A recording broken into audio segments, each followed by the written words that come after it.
Are you excited to be here at my show?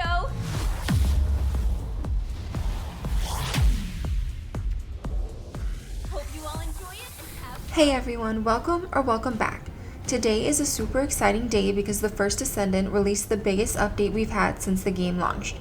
We got a new Descendant, a new Ultimate Descendant, a new boss battle, and so much more. I'm going to be going over everything that's new and reading the patch notes. Let's get right into it. So in the background, I'm showing you the official trailer for the update. We get to see Luna and Ultimate Valby. I'm so excited to farm for Ultimate Valby, and I'm hoping it doesn't take too long to get her.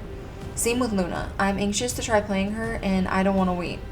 I'm also really happy that they added a new boss battle, because one thing this game really needs is more in-game content as soon as possible. Hopefully this boss has a lot of really good drops to farm for. From reading the patch notes, I really have to admit that the developers are totally listening to what we're saying.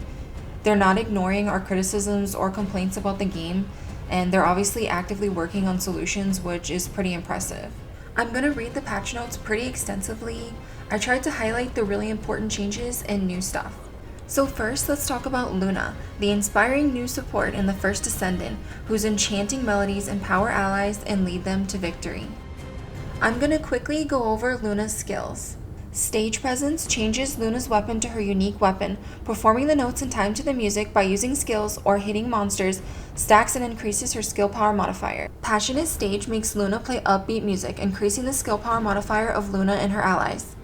Gaining the enhanced effect increases the skill power modifier even more. Relaxing Act makes Luna play relaxing music. Hitting the enemy with a note grants an effect that instantly recovers the MP of Luna and her allies. Delightful Stage makes Luna play delightful music. Hitting the enemy with a note increases inspiration gauge and decreases the skill cooldown of allies. Gaining the enhanced effect increases the inspiration gauge even more and immediately resets the cooldown of allies. Luna's passive skill is Improvisation. Using any skill increases inspiration gauge, which allows Luna to use enhanced skills. I think Luna looks so cool. I think that her playstyle is going to be really fun. Next, let's talk about weapon changes.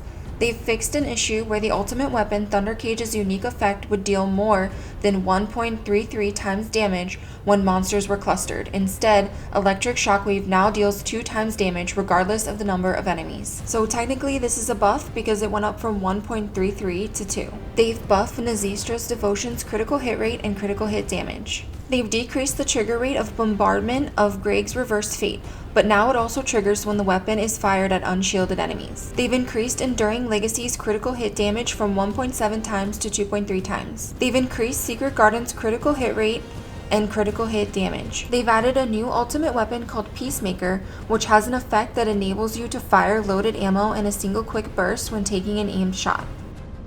They've increased the amount of void shards you get from special operations by about 7 times. I tested that out already, and you can see here that I got a ton of shards. They also added so many new skins in the shop. I'm gonna show you some of the new cosmetics while I continue reading the patch notes. So let's talk about Luna's exclusive modules. She has Nimble Footsteps. This modification module enhances Luna's movement speed and amplifies the effect range of her performance, making it easier to support her allies. She also has a module called Noise Surge, which transforms all of Luna's skills to combat skills.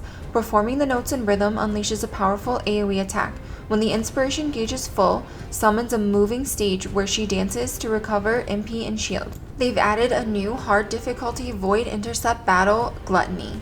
Intercept Gluttony to collect the Hungry Sonic external component set and the blueprint of the ultimate weapon Peacemaker. The 2-piece set grants toxin resistance. The 4-piece set grants an effect that recovers MP on hitting the target with the skill's unique weapon. They also added new modules for Ultimate Valby.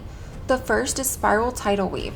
The bouncy bubble bullet has been replaced by a projectile that flies in a straight line. Spiral Tidal Wave is stackable and can be fired 3 times in a row. They also added Hydro Pressure Bomb. Instead of plop plop, she leaps forward and deals damage to enemies around the landing area. The more enemies in the laundry state, the more powerful the damage. Next, they've made some really amazing quality of life changes. They've added a feature to collect all lost and found items at once in the mailbox, which is so good. I've been waiting for that. Now you don't have to sit at your mailbox all day clicking 100 items individually. You can also now register equipped items as attached items. Now you don't have to unequip something to favorite it. I never understood why you had to unequip to favorite stuff, so this is a really good change. The Agna Desert, Vespers, Echo Swamp, White Knight Gulch, Hagios, and Fortress Fields now have a 100% chance to spawn encrypted storage vaults. They've added a new module called Arcade Concretion. Decreases movement speed, firearm attack, and all attribute attack except the non-attribute attack every time a skill is used, but each stack of Arcade Concretion increases defense and MP. They've also added that they want to prevent module swapping from becoming a strategy in intercept battles and infiltration operations, so equipping and removing modules, changing presets, and changing loadouts is now prohibited. They've also made some changes to some descendants. They've increased the poison contagion range of Freyna's Room Zero Trauma from a 4-meter radius to a 7-meter radius. They've increased the maximum scaling range of Valby skills from 200% to 250%.